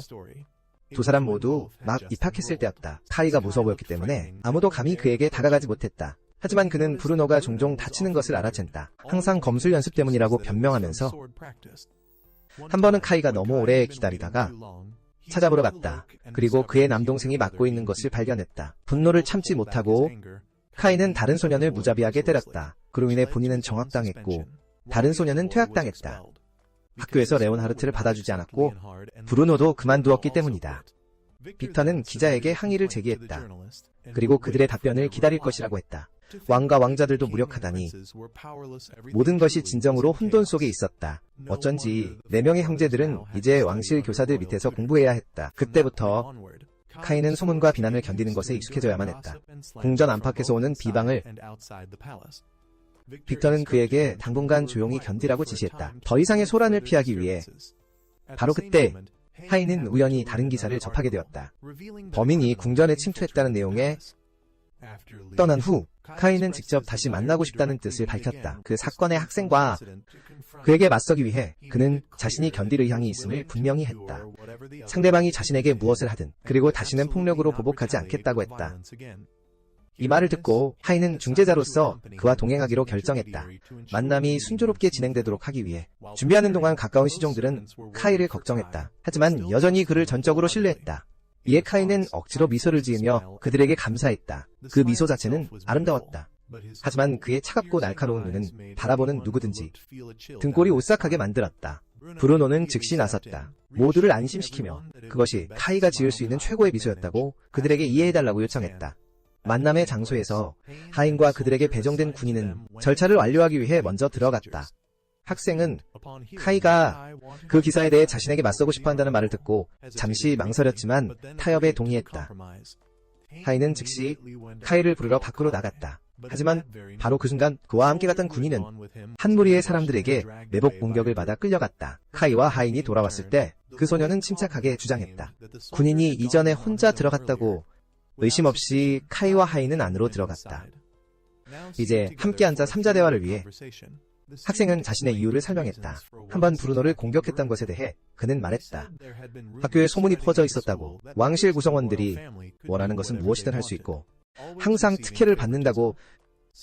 브루노가 자주 높은 점수를 받는 것을 보면서 선생님들은 형제들을 가르치는 데 집중했지만 다른 학생들은 거의 방치했다고. 질투와 분노가 쌓였다고. 결국 갈등으로 폭발하고 말았습니다. 그는 사과하고 싶었습니다. 카이가 화해하려고 악수를 하려던 찰나 그가 갑자기 총을 꺼냈습니다. 그의 부하들이 나타나 그들을 제압했습니다. 하인과 카이 그리고 남은 병사는 와인 저장고에 던져졌습니다. 그리고 묶였습니다. 이 소녀는 세 사람 모두를 인질로 삼으려 했습니다. 왕자들을 감히 납치하여 몸값을 받으려는 것이었습니다. 그는 죽음을 자초한 것이나 다름없었습니다. 학교에서 퇴학당한 이후 그의 가족들도 그를 내쳤습니다. 그는 왕을 협박할 증거로 사진을 찍으려 했습니다. 하지만 그가 사진을 찍었을 때 세 사람 모두 비웃는 듯한 여유로운 표정을 지었고 두려움의 흔적은 찾아볼 수 없었습니다. 이는 그를 더욱 분노하게 만들었습니다. 그는 그들을 위협하기로 결정했습니다. 그들에게서 두려움을 끄집어내기 위해서였습니다. 하지만 그가 카이를 위협하려고 돌아섰을 때 그 소년의 얼굴은 여전히 침착했습니다. 하지만 그가 하인을 위협하려고 돌아서는 순간 카이는 즉시 침착함을 잃었습니다. 자신을 묶고 있는 사슬을 끊기 위해 힘을 모았지만 하인에게 했던 약속을 기억하고 폭력을 쓰지 않기로 한 그는 자신을 멈췄습니다. 그리고 마음속에 분노를 억누르려 했습니다. 카이가 저항하지 않는 것을 본 소녀는 즉시 그를 공격했습니다. 하인이 그 공격을 막아냈습니다. 그는 이미 허술한 사슬에서 자신을 풀어낸 상태였습니다. 오래전에 몸을 돌려 그는 바로 그 사슬로 소년을 단단히 묶었습니다. 일이 해결된 것처럼 보였을 때 세 사람이 막 떠나려던 참에 예상치 못하게 소년의 부하들이 사방에서 쏟아져 들어왔습니다. 긴급한 상황에서 하인은 병사에게 돌아서서 카이를 보호해달라고 부탁했습니다. 자신은 직접 그들과 맞설 준비를 했습니다. 그 순간 하인은 자신의 진정한 능력을 증명했습니다. 지식과 운동 능력뿐만 아니라 그의 실제 전투 기술은 타의 추종을 불허했습니다. 그는 신속하고 민첩하게 움직이며 모든 총알을 피하고 모든 공격을 무력화시켰습니다. 어떤 공격도 자신을 건드리지 못하게 했습니다. 하인 혼자 모든 적들을 차례로 쓰러뜨렸습니다. 그 순간 이전에 붙잡혔던 병사가 지원군과 함께 돌아왔지만 그들이 할 일은 아무것도 남아있지 않았다. 모든 것은 이미 하이네가 깔끔하게 처리한 뒤였다. 그는 침착하게 그 임무를 넘겨주며 모든 포로들을 경찰에 인계하여 처리하도록 지시했고 카이 역시 말을 꺼냈다. 그 소년을 궁으로 초대하여 호위병으로 새로운 삶을 시작하라고 제안했다. 남을 너무 가혹하게 대하고 싶지 않았고 만회할 기회를 주고 싶었기 때문이다. 카이는 그의 지식과 능력이 나라에 큰 도움이 될 것이라고 믿었다. 이 말을 들은 소년은 다소 안도했다. 며칠 후 기사는 진실을 반영하여 정정되었다. 하이네는 우연히 로젠 백작을 만났는데 그는 하이네의 과거에 대해 더 알고 싶어 했다. 하이네가 대답을 거부하자 로젠은 즉시 그를 들어올려 궁으로 데려다주겠다고 말했다. 가는 길에 로젠은 웃으며 하이네가 온 이후로 왕자들 모두 좋은 방향으로 변했다고 언급했다. 하지만 하이네는 잘 알고 있었다. 과거의 여러 일들의 배후에 로젠이 있었다는 것을. 리히트를 부추겨 밖에서 일하게 한 것부터 교수를 이용하여 설득하여 브루노가 왕위를 포기하게 한 것까지. 다만 최근 사건인 카이와 관련된 일은 불확실했다. 로젠은 즉시 그것을 부인하며 자신은 관련이 없는 척했다. 그러더니 화제를 최근 기사로 돌렸다. 범인이 궁에 침입했다는 내용에 그들이 더 이상 논쟁하기 전에 마차는 이미 도착해 있었다. 하이네가 내리자 그는 레오나르트가 기다리고 있는 것을 보았다. 그가 막 말을 하려던 참에 로젠이 끼어들었다. 하이네의 진짜 정체를 이미 알고 있다고 밝히면서 그리고 한때 그가 교회에서 선생님이었다는 것도. 로젠은 심지어 더 깊이 파고들면 하이네에 대한 흥미로운 비밀을 발견했다고 주장했다. 그럼에도 하이네는 침착함을 유지하며 레오나르트에게 먼저 안으로 들어가달라고 부드럽게 요청했다. 하지만 레오나르트는 그것을 그냥 넘기려 하지 않았다. 로젠의 말에 자극받아 그는 하이네를 뒤쫓기로 결정했다. 진실을 알기로 결심한 채 레오나르트가 아직 따라오는 것을 깨달은 하이는 그의 길을 막으려 에워쌌다. 그리고 그가 무엇을 알고 싶은지 직접 물었다. 레오나르트는 침묵하며 답하지 않았다. 그러다 갑자기 돌아서서 달아났다. 하이는 즉시 그를 쫓았다. 그가 떠나지 못하게 하겠다고 결심하며 혼란스러워하며 레오나르트는 하인의 과거를 알고 싶어 했다. 교회에서 가르쳤던 이라인은 그것이 사실이라고 확인해 주었다. 그곳에서 자원봉사했었다고. 레오나르트는 또한 자신의 과제들을 내고 싶어 했다. 하인이 채점하도록. 레오나르트가 발전하고 더 이상 공부를 싫어하지 않는 것을 보며 하인은 그가 더욱 성숙해지는 것에 기뻐했다. 다음은 브루노였다. 그는 아들과 함께 몇몇 아이들을 가르치고 있었다. 하인이 도착했을 때 브루노는 자신이 무엇을 해야 할지 몰랐다고 인정했다. 아델과 아이들이 가르쳐달라고 하기 전까지는 그날 궁정 아이들이 브루노에게 몰려들었다. 개인적인 질문들을 퍼부으며 평소에 무엇을 하는 지여자친구는 있는지, 가장 좋아하는 음식은 무엇인지 그 질문 세례에 직면하여 브루노는 침묵하며 회피했다. 어떤 것도 드러내려 하지 않으며 흥분했던 아이들은 이내 실망했다. 지루함에 얼굴에 실망감이 역력했다.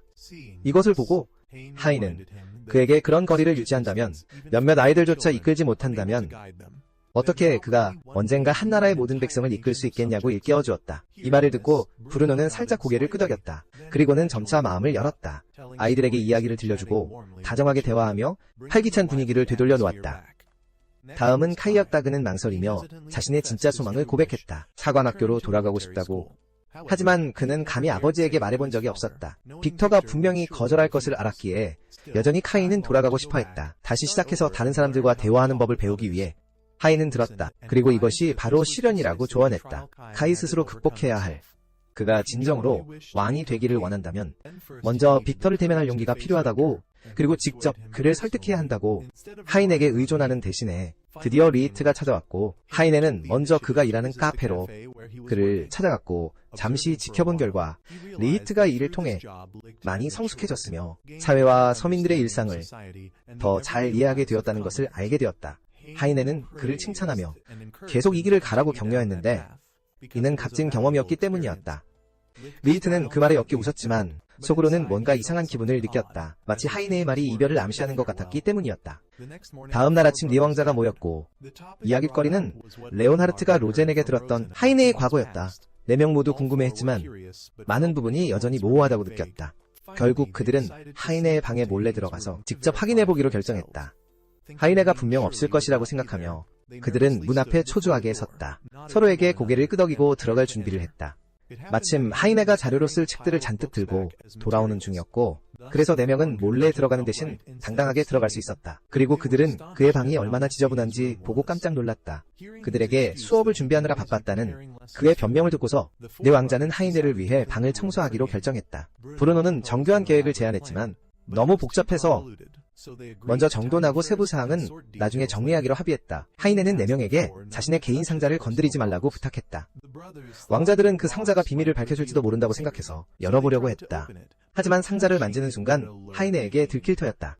그래서 레오나르트는 하이네에게 자신의 등을 긁어달라고 해서 시선을 돌렸고, 리히트가 그들이 손을 대는 순간 열 수 있도록 했다. 하이네는 리히트가 목마르다고 말한 것을 눈치챘고 하이네에게 물을 가져다 달라고 부탁했다. 하지만 하이네는 거기서 바로 차를 끓여주겠다고 했다. 레오나르트는 그에게 페이스트리를 가져다 달라고 부탁했지만 하이네는 그들에게 모두 자신을 일하게 두라고 말했다.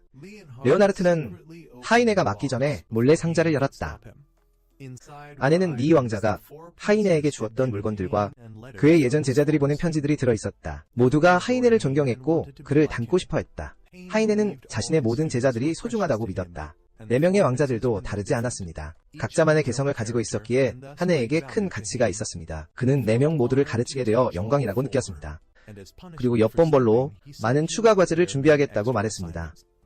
4명의 왕자들은 계속해서 매우 어질러진 방을 서로 도우며 청소했습니다. 한편 하네는 카이에게 도서관의 책을 반납해달라고 부탁했습니다. 레오나르트는 적극적으로 자원했습니다. 대신 책 뭉치를 잡고 즐겁게 달려나갔습니다. 그 순간 하녀가 뜨거운 차 쟁반을 들고 들어왔습니다. 그리고 레오나르트와 우연히 부딪혔습니다. 충돌로 둘 다 넘어지고 쟁반이 엎질러졌습니다. 연쇄 반응을 일으켜 이미 지저분한 방을 훨씬 더 엉망으로 만들었습니다. 이를 본 하네가 도우려 움직였습니다. 하지만 4명의 왕자들은 주장했습니다. 그들이 직접 하고 싶다고요. 이번에는 자신들이 처리하겠다며 그를 막았습니다. 그들은 하네를 다시 그의 책상으로 밀어붙였습니다. 그들이 인내심을 가지고 청소하는 동안 몇 시간이 흘러 저녁이 되었습니다. 그리고 많은 노력 끝에 방은 마침내 깔끔해졌습니다. 하네는 그리고 웃으며 말했습니다. 그가 많은 숙제 과제들을 준비했다고. 4명을 위한 작은 선물로요. 농담은 그만하고 작은 보상으로 차와 페이스트리도 가져왔다고 했습니다. 쉬는 동안 그들은 하네가 보관하고 있던 오래된 신문을 우연히 발견했습니다. 그 기사는 한 범죄자가 한때 궁궐에 잠입했다고 보도했습니다. 즉시 4명은 웃음을 터뜨렸습니다. 말도 안 된다고 하면서요. 만약 범죄자가 궁궐에 들어올 수 있다면 어디에 숨을 수 있겠는가. 하네는 그저 살짝 고개를 저었습니다. 그리고 천천히 그들에게 상기시켰습니다. 확실한 증거 없이는 아무것도 믿지 말라고요. 그러고는 반쯤 농담으로 반쯤 진지하게 그들을 보며 말했습니다. 만약 그 기사의 범죄자가 사실은 나였다면 어떨까? 4명은 그것을 터무니없는 소리라고 일축했습니다. 그리고 하네가 농담하는 것이라고 생각했습니다. 그가 범죄자일 리는 없었습니다.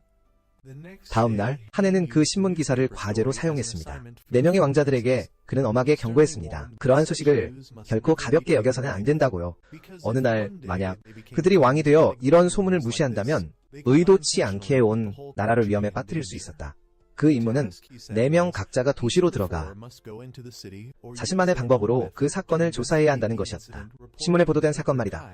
카이가 먼저 말을 꺼냈다. 그는 직접 기사를 쓴 사람을 만나고 싶어 했다. 그러나 면밀히 조사해보니 신문에는 저자의 이름이 명시되어 있지 않았다. 그럼에도 카이는 초고를 수정했던 사람의 신원을 알아냈다. 그래서 그는 그 사람을 만나 자세히 알아보려 했다. 그날이 저물 무렵 그는 중요한 정보 하나를 가지고 돌아왔다. 원작자는 사임했고 그 기사를 마친 직후였다. 그리고 현재는 아무도 그의 행방을 몰랐다. 릭은 여전히 무시하는 태도를 보였다. 그 문제가 자신들의 관심을 기울일 가치가 없다고 믿으면서 말이다. 대조적으로 브루노는 그것이 매우 의심스럽다고 생각했다. 그래서 그는 저자를 반드시 찾아내야 한다고 주장했다. 다음날 4형제는 모든 곳을 뒤졌다. 여러 곳에서 질문했지만 여전히 아무런 결과도 얻지 못했다. 뜻밖에도 단서를 발견한 것은 릭이었다. 흥분하여 그는 저자가 이름을 바꾸었고 가끔씩 도시의 대강당에 나타났다고 밝혔다. 시간을 지체하지 않고 4명은 그곳으로 가서 그가 떠날 때까지 기다렸다. 그들은 재빨리 그를 가로채 붙잡았다. 만약 진실을 말하지 않으면 그는 제거될 것이라는 가혹한 위협 속에서 남자는 고백할 수밖에 없었다. 그는 단지 초대장을 받았을 뿐이라고 시인했다. 어떤 신비로운 인물로부터 말이다. 어둑한 불빛 때문에 그는 그 사람의 얼굴을 명확히 볼 수 없었다. 단지 기억나는 것은 그 낯선 사람이 자신에게 기사를 써달라고 부탁했다는 것이다. 빅터 왕의 즉위 전 수학축제에 한 번 범죄자가 나타났었고 이제 그 범죄자가 궁궐로 잠입했다는 암시를 주면서 말이다. 하지만 그가 조사하러 갔을 때 아무런 정보도 찾을 수 없었다. 그래서 그는 그것이 가짜뉴스라고 의심했다. 내 형제는 궁궐 기록 보관소로 들어갔다. 수학제에서 범죄자들의 기록을 발견했다.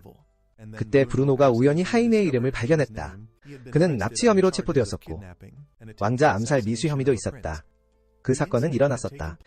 빅터가 왕위에 오르기 전에, 그리고 그 왕자가 바로 빅터 본인이었다. 젊은 시절 진실을 받아들이지 못했던 네 형제는 다시 한번 숙고하기 위해 앉았다. 이 시점에서 그들은 그 범인이 거의 확실하다고 생각했다. 기사에 언급된 인물은 다름 아닌 하이네라고 그들은 처음부터 끝까지 기억해냈다.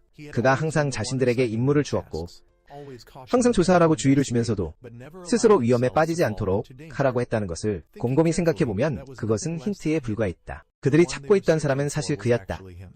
하이네는 자신의 사랑하는 학생들을 결코 위험에 빠뜨리지 않을 것이기에, 하지만 그들은 여전히 이해할 수 없었다. 왜 그들의 스승이 그런 일을 했는지. 네 사람은 즉시 하이네를 찾으러 달려갔다. 답을 요구하기 위해서였지만 그의 방에 도착했을 때 그는 어디에도 없었다. 여전히 혼란스러운 채로 그들은 빅터가 궁전으로 돌아왔다는 것을 알게 되었다. 네 사람은 아버지와 만나기로 결정했다. 진실을 묻기 위해서였으나 빅터는 대면했을 때 굳게 침묵을 지켰다. 오래전 약속을 깨고 싶지 않았기에 분위기가 긴장되기 시작했을 때 빅터의 조수가 갑자기 한 통의 편지를 가지고 나타났다. 하인의 본인이 남긴 것이었다. 그제야 빅터는 마침내 입을 열었다. 그리고 네 아들에게 말하기 시작했다. 그동안 숨겨져 왔던 진실을. 그는 자신의 젊은 시절에 대해 이야기했다. 그는 자주 도시로 몰래 빠져나가 평민들의 일상을 관찰했다고. 어느 한 그런 외출에서 그는 도둑에게 회중시계를 도둑맞았다. 추적하며 뒤를 쫓던 중 빅터는 한잡고 마른 젊은 남자를 만났는데 그것이 운명적인 만남이었다. 하이네는 두 아이에게 명령했다. 도난당한 물건을 빅터에게 돌려주라고. 하이네는 빅터가 집으로 돌아가기를 원했지만 대신 그는 하이네를 따라 그곳으로 갔다. 고아들이 머무는 곳이었다. 하이네 was responsible for leading the group and forbade them from committing crimes. Seeing Victor hungry, Hein gave him an apple, but Victor only took a bite before passing it to a nearby little girl. In the days that followed, Victor repeatedly snuck out of the palace to help Hein. He taught Hein ways to earn money, to care for the children. Witnessing this reality, Victor pledged to himself that he would change the country when he ascended the throne.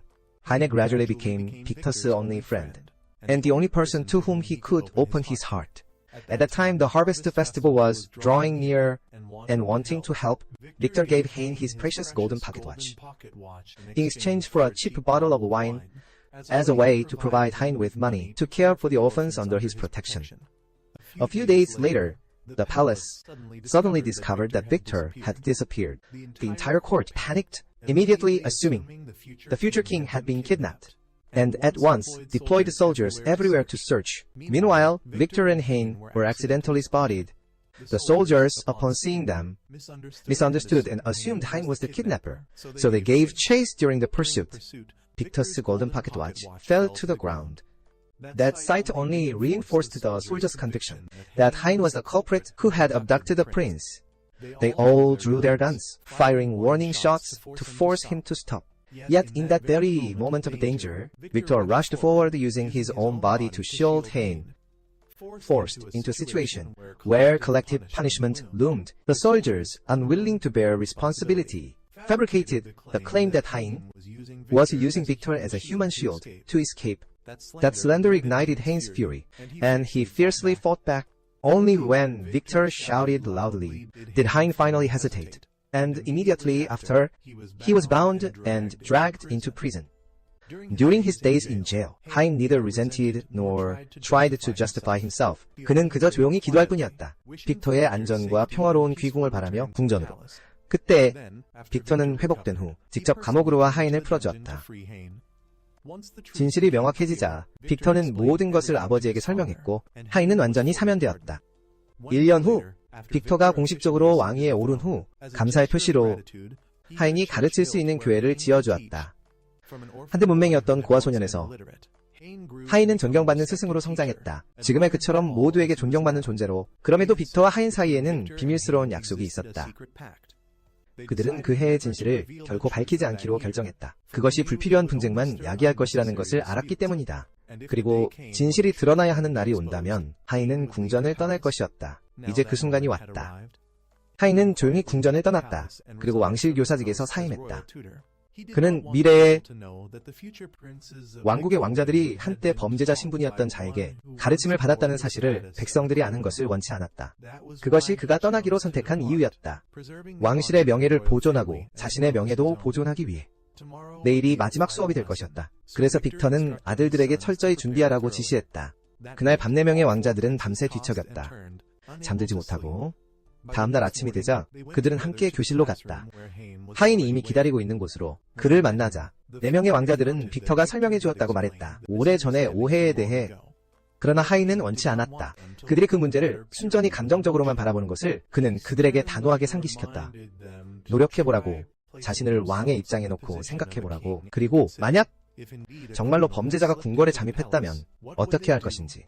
이 말을 듣고 릭트가 가장 먼저 대답했다. 그는 망설이지 않고 직접 말했다. 자신은 분명히 그 범죄자를 쫓아낼 것이라고. 하인은 살짝 고개를 끄덕인 후 이어서 설명했다. 교사 역할을 수락한 그의 목적은 4명 모두를 합당한 왕으로 훈련시키는 것이었다고. 진정한 왕은 감정의 이성이 지배당하게 해서는 안 된다. 결정을 내릴 때 그는 그들 각자를 평가하기 위해 돌아섰다. 레오나르트에게는 때로는 어리석었지만 그의 강점은 자신의 결점을 인지하는 능력에 있다고 인정했다. 더욱이 레오나르트는 뛰어난 상상력을 지녔으며 능력 있는 특성을 가지고 있었다. 이는 미래에 그가 좋은 왕이 되는 데 도움이 될 자질이었다. 리히트에게는 하인에는 그가 겸손하며 모두를 동등하게 대하고 항상 경청할 줄 안다고 말했다. 만약 리히트가 언젠가 왕위에 오른다면 나라는 아무도 차별을 받지 않는 곳이 될 것이며 편견도 없을 것이라고. 다음은 브루노였다. 위대한 지식을 가진 남자. 학업을 게을리하지 않았고 다른 사람들에게 배움을 전달할 수 있었다. 건전한 판단력과 의사결정 능력을 지닌 그가 왕이 되면 정의로운 나라를 이룩할 것이었다. 마지막으로 카인은 자비로운 마음을 가진 남자였으며 역경을 극복할 힘을 지녔다. 그가 왕이 된다면 그 힘을 사용하여 모든 사람들에게 평화를 가져다 줄 것이었다. 그렇게 마지막 수업은 끝이 났다. 그날 오후 하인에는 공식적으로 궁을 떠났다. 저녁 무렵 빅토르는 네 아들을 만나러 방으로 들어섰다. 그는 곧바로 각자 무거운 마음을 품고 있음을 깨달았다. 그들 중 누구도 스승의 떠남에 즐거워하지 않았다. 빅토르는 조용히 한숨을 쉬었다. 그리고는 그들에게 새로운 스승이 로젠 백작의 추천으로 곧 하인의 자리를 대신할 것이라고 알렸다. 그는 단지 희망했다. 4명의 왕자들이 새로운 사람과 잘 지내고 학업을 계속하기를. 그러나 4명 모두 즉시 반대했다. 그들의 눈에는 하인의 외에는 아무도 그 역할에 합당할 수 없었다. 그리하여 그들은 알게 되자마자 의회가 아직 최종 결정을 내리지 않았다는 것을 그 임명에 대해 함께 논의했고 굳게 결심했다. 직접 의회 앞에 자신들의 의견을 제시하기로. 그들의 목표는 하이네를 변호하는 것뿐만 아니라 그가 진정으로 왕실 스승 자리에 완벽한 선택임을 증명하는 것이었다. 그들은 명확히 이해했다. 왕실 교사는 단순히 언어를 가르치는 스승이 아니며 지식만을 가르치는 자도 아니었다. 또한 왕자들을 한 걸음씩 인도하며 왕자의 합당한 성숙으로 이끄는 자였다. 그러므로 4명 모두가 의회 앞에서 증명한다면 그들이 진정으로 변하고 하인지의 지도로 성숙하고 발전했음을 의회는 그것을 인정해야 할 것이고 그가 계속 머무는 것에 동의해야 할 것입니다. 그들은 함께 발표를 준비했습니다. 의회의 마음을 사로잡을 만큼 설득력 있는 것이었습니다. 빅터 또한 아들들이 그런 노력을 한 것에 기뻐했습니다. 한편 하이네는 교회로 돌아와 있었습니다. 빅터는 그를 만나러 가서 인사를 건넸고 오늘 오후에 있을 새로운 교사 선발 회의에 대해 알렸습니다. 그리고 4명의 왕자들이 무언가를 꾸미고 있다고도 전했습니다. 하이네는 빅터가 그들을 막아주기를 바랐습니다. 어리석은 짓을 못하게 말입니다. 그러나 빅터는 하이네가 원한다면 회의에 참석하여 직접 볼 수 있을 것이라고 거절했습니다. 바로 그 순간 로제는 일어나 추천했습니다. 교사 직책을 위한 또 다른 후보를.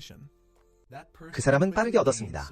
많은 의회 의원들의 지지를 그리고 그 자리에서 바로 임명하는 것까지 고려했습니다. 하지만 뜻밖에도 4명의 왕자들이 나타났습니다. 법에 따르면 그들은 교사를 직접 지명할 권리가 없었습니다. 단지 추천만 할 수 있을 뿐이었습니다. 최종 결정은 여전히 의회의 몫이었습니다. 그럼에도 불구하고 그들은 확고하게 자신들의 소망을 표명했습니다. 그들은 하이네를 다시 원했습니다. 로제는 즉시 반격했습니다. 하이네의 어두운 과거를 폭로하며 그가 한때 범죄자였다고 주장했고 더 나아가 그가 공식적인 자격증이 없다는 점을 지적했습니다. 이는 많은 의회 의원들의 불만을 더욱 부추겼습니다. 하지만 4명의 왕자들은 흔들리지 않았습니다. 그들은 하나씩 반박하며 과거에 누구나 실수를 저지른다는 점을 긍정했습니다. 그러나 진정으로 중요한 것은 어떻게 일어나 변화하는가라고요. 그들은 이번에는 더 이상 순진한 아이들처럼 생각하지 않고 왕이 계승자로서 생각하고 있다고 강조했습니다.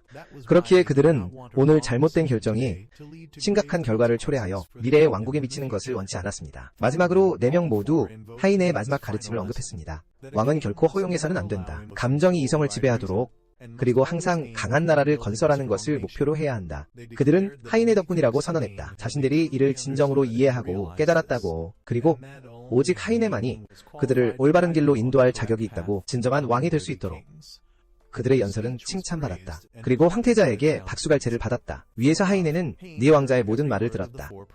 그리고 그는 감동하지 않을 수 없었다. 그가 수년 동안 심어온 모든 것이 마침내 결실을 맺었다. 그 4명의 한때 미숙했던 제자들은 이제 유해 앞에 설 수 있었다. 그리고 진정한 후계자다운 침착함으로 연설했다. 회의가 잠시 휴회하자 빅터는 밖으로 나섰다. 그리고 뜻밖에도 그의 장남과 마주쳤다. 로젠 백작과 함께였다. 황태자는 놀라움을 감추지 못했다. 알고 나서 그의 동생들이 얼마나 빨리 성숙했는지, 그 순간 빅터는 다시 안으로 소환되었다. 투표에 참여하기 위해 떠나기 전 황태자는 직접 말했다. 로젠에게 더 이상 간섭하지 말라고 금지하며, 그는 동생들과 공정하게 경쟁하고 싶었다. 로젠의 계략에 의존하지 않고 다음날 최종 결정이 발표되었다. 왕실 교사는 익숙한 교실로 들어섰다. 그들이 하이네인 것을 보자 내 왕자는 일제히 벌떡 일어섰다. 얼굴은 빛나고 환영하며 환호했다. 그들은 기쁨에 벅차 있었다. 스승의 귀환을 맞이하며